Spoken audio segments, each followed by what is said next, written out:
onto this scene, Avraham bursts forth, and where he came from and how he did it, that's all so deep, and I hope to go into it, God willing, and once again this week in our video presentation about the nature of Avraham and his motivation. We know he was seriously the first man of faith, the first man who, as it were, discovered, who revealed, who had a personal relationship with the Creator. Since the time of Adam, he put it in a different place than Noah. In other words, his whole understanding of how Hashem created this world and has a plan for it and has a plan for every single person, it was absolutely revolutionary. And his attitude was a tremendous danger to the powers that be, to the powers of Nimrod. Nimrod is the one who wanted him disposed of, wanted him thrown into the fiery furnace because of everything that the pagan world of idolatry meant, and the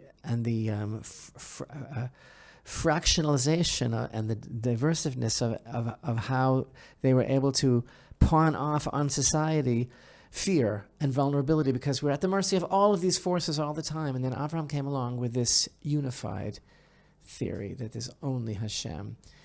And it's so amazing. I never fail to be in absolute wonderment over the first sentence of chapter 12, that literally, practically out of nowhere, because we just had a few verses at the end of the Torah portion of Noach with listing a little tiny genealogy of Avraham, and Terach, and how he left Ur Kasdim, and we know that Ur Kasdim is a veiled reference to this fiery furnace. The Ur is the furnace, the fire of Kasdim, of the Chaldeans, where Nimrod threw Avraham into the furnace on account of his belief in one God.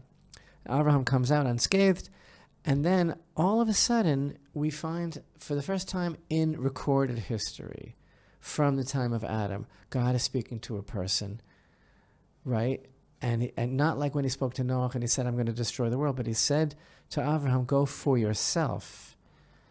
The first thing that God says to the first person that he has to talk to is, get out of here, get out, and then, as you and I are fond of discussing, he didn't say, I'll make into you a religion. He didn't say, I'll make into you Judaism. No.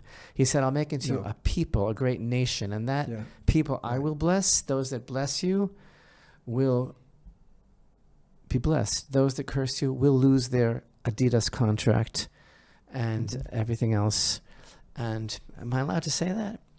and they will become a source of blessing. This people that I will create from you. But the timing here is so amazing. How all of a sudden Avraham bursts onto the scene with very little introduction, and in fact, all the introduction that we know of is supplied by the sages. The backstory, which of course is an inseparable, intrinsic part of the Torah itself.